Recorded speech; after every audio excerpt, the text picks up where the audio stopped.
adyantavanta. The pleasure has a beginning. When we come in contact with the object, it begins, the pleasure begins. And when the contact is lost, the pleasure comes to an end. We remember, remembering the pleasure is not the same. The pleasure comes to an end.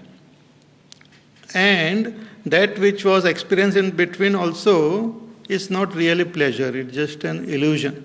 Because that which is not there in the beginning and which is not there at the end, in between, it is just an appearance. That is the law. That which was not there in the beginning and which will not remain in the end, if it appears only for a short time in between, it is just an appearance. And appearance cannot give us lasting joy.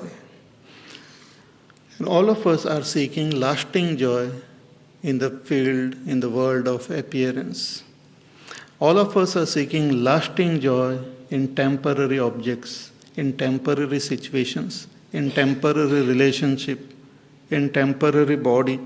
What are we seeking? Lasting joy, which is not possible. So, adyantavanta kaunteya, hey kaunteya, these are all adi and antavanta.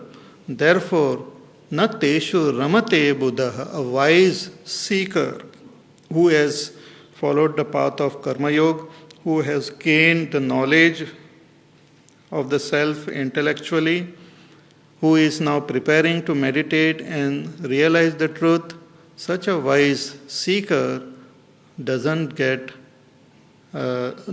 revel in the pleasures of this world. Doesn't revel in the pleasures of this world. See, unless we give up one, we cannot attain the other. Unless we abandon the lower, we cannot reach the higher. Like the ladder, unless we give up the lower rung, we cannot climb the higher one. So unless we drop this pleasure, the mind cannot withdraw and the attention cannot get shifted to the self. So a wise person has understood this and he gives up his pleasure. See, one person came to a master, a Vairagi, and he says, "Oh, you are such a great person. You have renounced the world. You are such a great renouncer. You are renounced." He says, "No, I have renounced, but you are greater than me." He said, "I have renounced the worldly pleasure to seek the eternal joy of my own self. But you have given up this eternal joy and seeking this little pleasure. So who is a greater Vairagi? Who is a greater person who has renounced? You have renounced the great to get the small thing. I have only renounced the small to get the great, to get the infinite."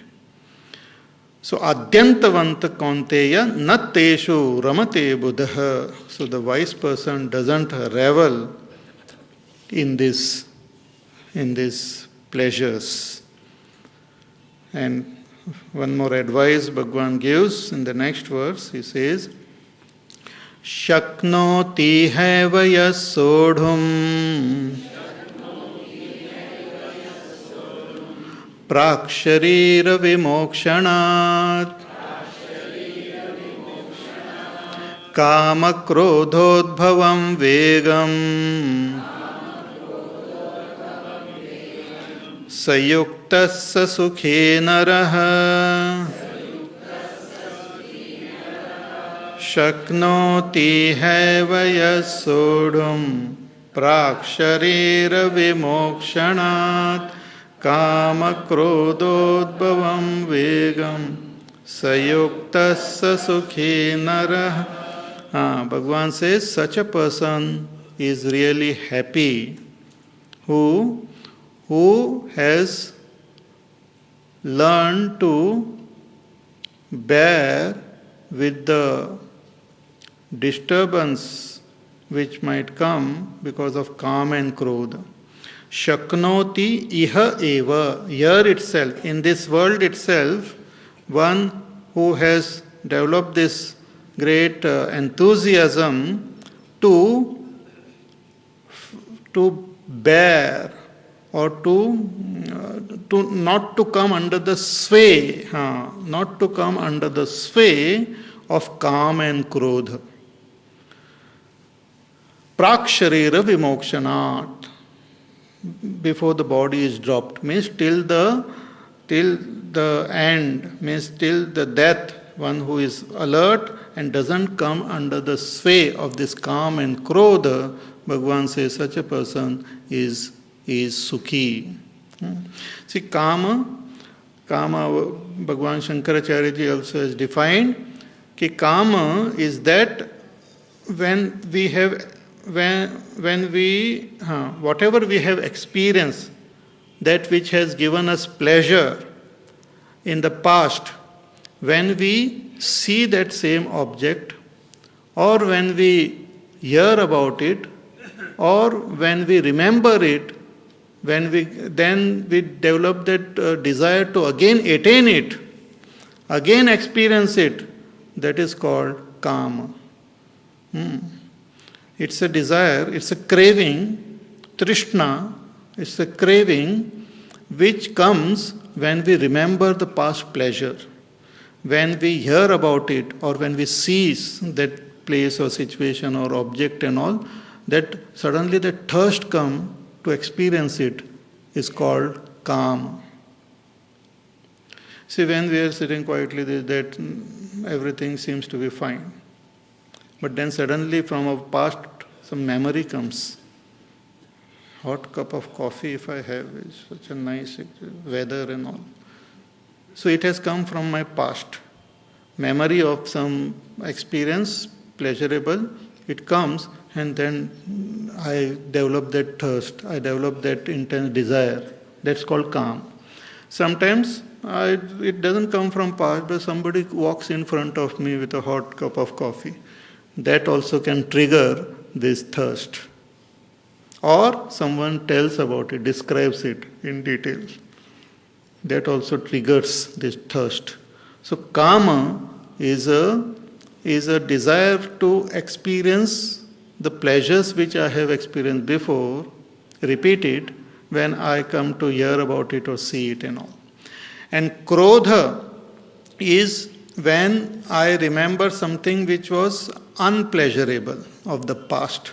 And I develop dislike towards it. Suppose I had an unpleasurable experience with some person and I see that person, a dvesha, the dislike comes. Or when I remember that situation, dislike comes. Or somebody talks about it, I get little displeasure. That's called Krodha. So this Kam and Krodha, it creates agitation in the mind. So Bhagavan here is saying that those who are capable of bearing this agitation or withstanding this agitation or not coming under the sway of this agitation is a wise and is a happy person. He is not saying that you will get rid of Kama and Krodha. Kama and Krodha will totally disappear only with the knowledge of the self. We have seen in the 3rd chapter also, Bhagavan says one can overcome this Kama only by realizing the self. He is talking about the level, stage before that.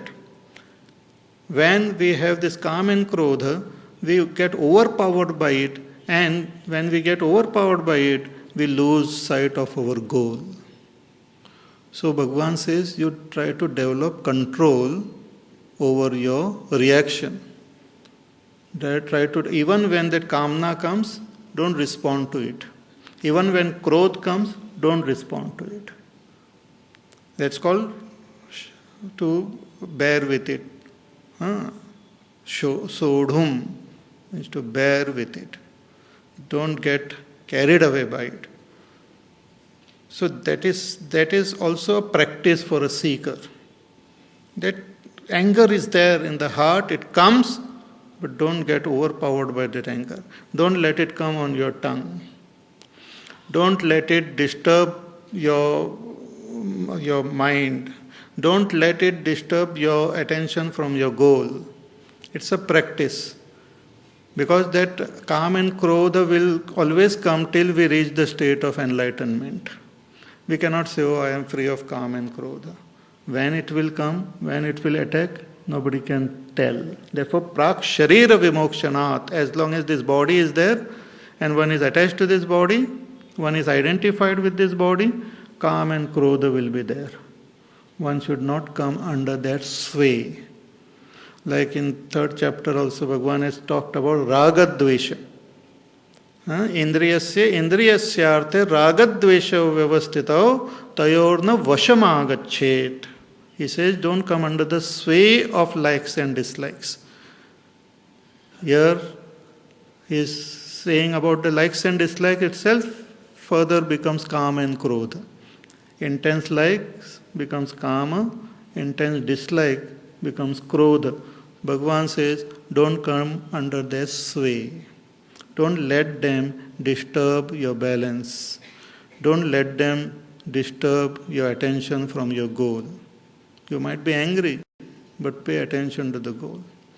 Suppose I am doing some, let us say, sadhana and japa. I am angry. Still you do japa. With anger you do. What is there? No, desire is there. I am getting disturbed. I want this and all. You sit and do. With that desire, agitation, you do japa. Don't let this anger and jealousies and greed and desires and all disturb you and shake you from your path and from your goal.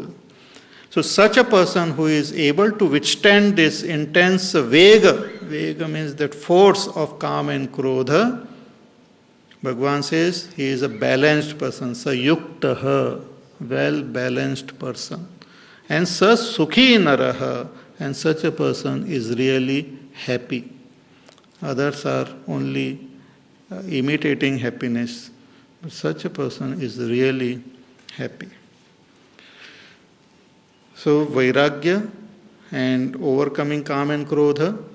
And now in the following verses, Bhagavan will slowly take us on the path of meditation.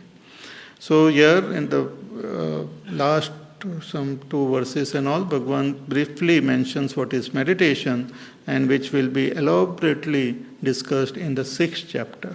So as I said, every chapter gives a connection to the next chapter. It's like a train and all these bogies, they are connected. So this chapter leads us on the path of meditation. So very interesting verses are there. We will see them tomorrow. We'll conclude now with a prayer, but you please remain seated. Some announcement is there.